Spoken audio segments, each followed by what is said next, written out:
우리가 인생을 살다 보면 실패할 때도 있습니다. 또 하나님 앞에 큰 불순종을 범할 때도 있고요. 죄를 저지를 때도 있습니다. 그렇다고 해서 우리가 절망감에 사로잡혀 좌절해야 될까? 아니라는 거예요. 왜요? 우리는 실패했지만 하나님은 여전히 나의 아버지이시고 우리를 회복시켜 주기를 원하시고 맡겨진 사명을 완성하기를 원하시기 때문에 그렇습니다. 하나님은 끝까지 포기하지 않고 나를 기다리신다는 겁니다. 오늘 삼손은 사사의 인생으로 보면은 실패한 인생일 수 있고요. 또 하나님 앞에 불순종했고요. 또 하나님의 뜻을 어그러뜨리는 그런 삶을 반복적으로 살았던 사람입니다.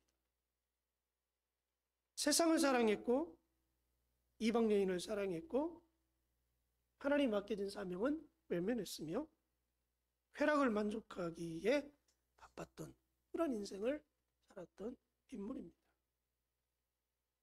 들릴라가 주는 육신의 쾌락에 빠져서 하나님이 주신 사명을 위해서 특별하게 주신 힘을 상실하게 되고요. 두 눈이 뽑히게 되고 결박당해 짐승처럼 맷돌을 돌리는 신세로 전락해버립니다. 그리고 다곤 신전에서 사람들의 손에 의해서 재주를 부리는 그런 인생으로 살아갑니다.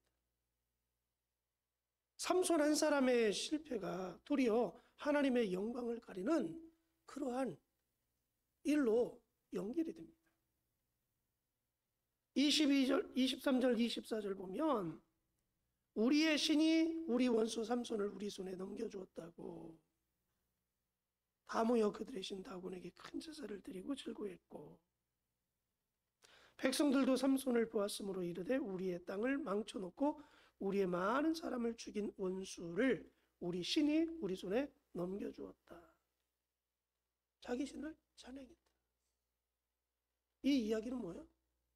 삼손이 섬기는 신보다 우리가 섬기는 다곤 신이 훨씬 더 강한 힘을 갖고 있다는 거예요.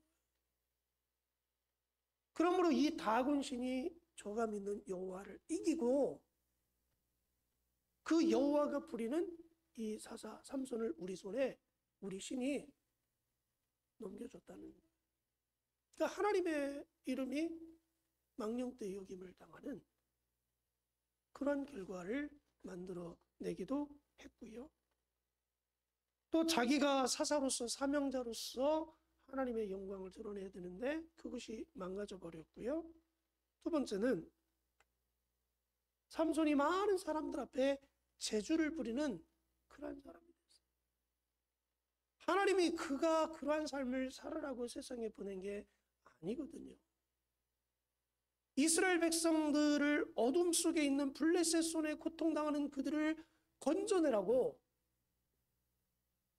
빛으로 사명을 감당하라고 태양이라는 이름을 하나님이 그에게 주신 거잖아요. 그 사명을 감당하라고. 근데 도리어 사람들의 구경거리가 됐어요. 야, 재주 부려봐라. 그 모습을 보고 막 사람들이 즐거워하고 조롱하고 불행한 거 아니겠어요? 근데 우리도 때로는 하나님의 사명자로서 사명을 감당하지 못하면 세상 사람들의 조롱거리가 되고요. 비판거리가 되고요. 구경거리가 된다는 거예요.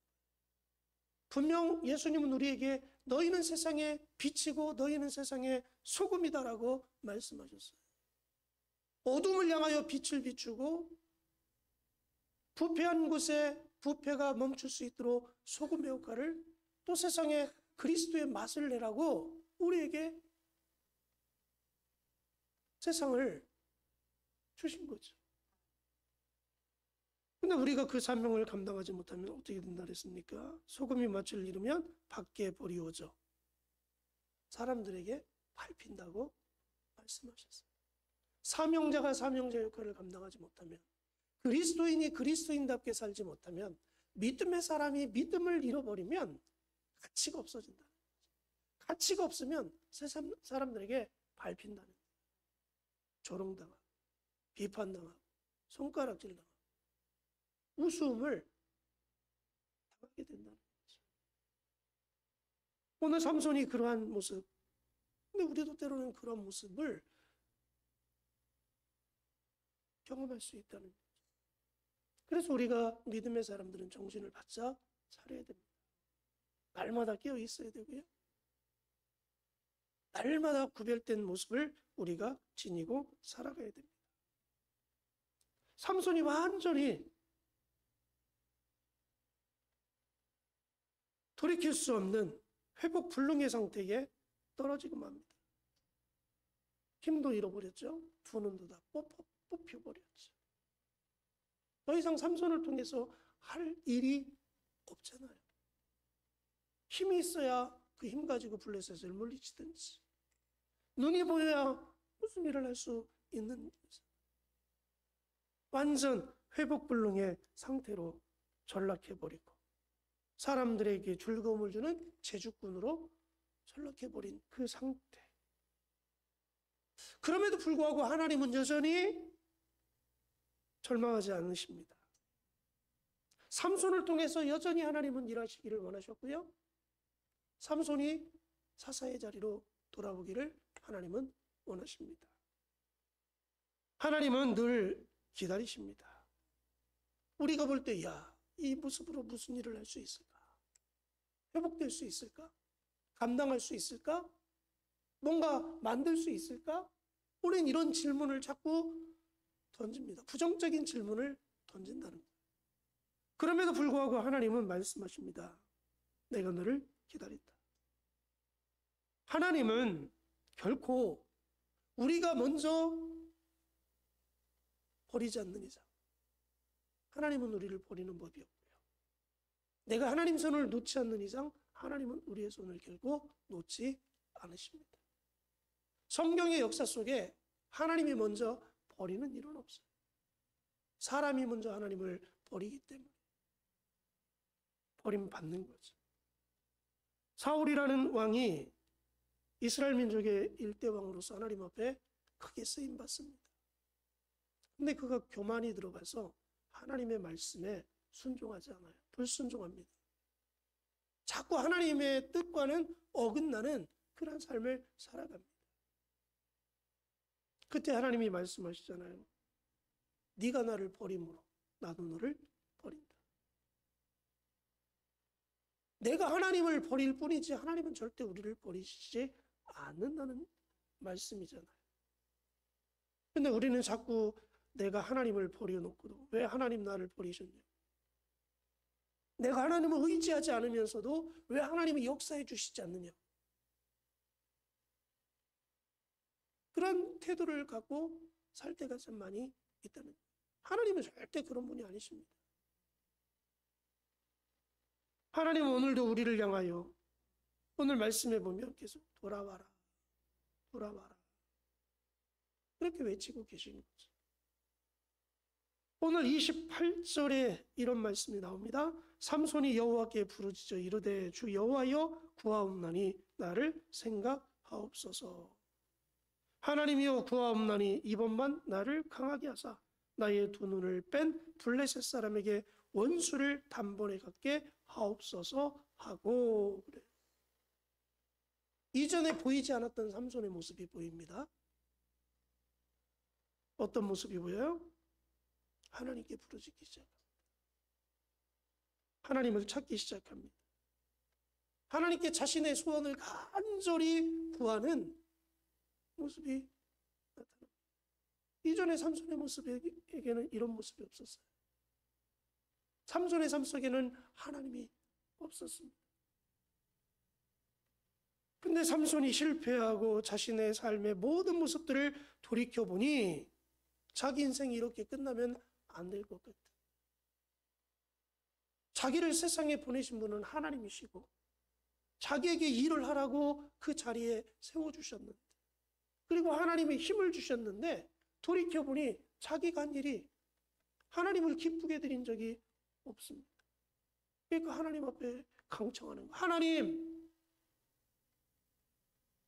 나의 삶의 모습을 용서해 주시고 회개하고 돌이키면서 하나님, 마지막 나에게 좀 힘을 주셔서 나를 세상에 보내신 하나님의 사명을 이루어낼 수 있도록 해달라고 하나님 앞에 간절히 기도하는 삼손이 오늘 등장하고 있습니다.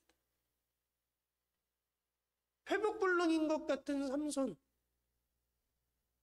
그 상태로 끝난 것 같은 상황인데 삼손이 자기의 삶을 돌이키고 하나님을 의지하기 시작합니다. 하나님 앞에 부르짖기 시작합니다. 하나님께 돌아옵니다. 그랬더니 하나님께서 어떻게 해요? 힘을 주십니다. 회개하고 강청하고 자신의 사명을 좀 이룰 수 있도록 해달라고 하나님 앞에 간절히 기도할 때 하나님이 삼손에게 힘을 다시금 공급해 주시고, 그래서 그 집을 버티고 있는 기둥을 무너뜨림으로 지붕이 쏟아져 내려서 블레셋 사람들이 죽는, 그래서 자기에게 맡겨진 사명을 조금이나마 감당하는 삼손의 마지막 모습이 오늘 본문에 등장합니다. 여기서 우리가 한번 생각을 해볼 수 있는 것은 역시 하나님은 기다리시고 용서하시고 회복시키시고 감당할 수 있는 힘을 공급해 주시는 분이다. 혹여 저와 여러분들이 그 하나님을 잃어버렸었다면, 하나님이 맡겨진 사명들을 온전히 감당하지 못했다면 오늘 다시 한번 나의 삶을 돌이켜보고 회개할 것은 회개하고 하나님 앞에 내가 사명을 감당하기를 원하니 나에게 힘을 달라고, 나에게 필요한 것들을 공급해달라고 하나님 앞에 강청한다면, 하나님을 의지하고 신뢰한다면 하나님께서 우리에게 주어진 사명을 감당할 수 있도록 힘을 주시고 사람을 붙이시고 물질을 주시고 능력을 허락해 주실 줄 분명히 믿습니다. 왜요? 사명 감당하기 위해서 하나님 앞에 원한다면 하나님은 반드시 주시죠. 돌아와라. 하나님, 내가 잘못했습니다. 그 모습이 누구에게 또 보입니까? 다윗에게. 다윗이 범하지 말아야 될 큰 죄를 범했습니다. 완전 범죄를 꿈꿨습니다. 근데 하나님께서 선지자를 통해서 그 죄를 들춥니다. 그때 다윗이 하나님 앞에 무릎을 꿇고 눈물을 흘려가면서 통에 자복합니다. 하나님, 내가 죄를 범했습니다. 용서해 주십시오. 하나님, 다시 한번 나를 통해서 하나님의 일이 이루어지기를 원합니다.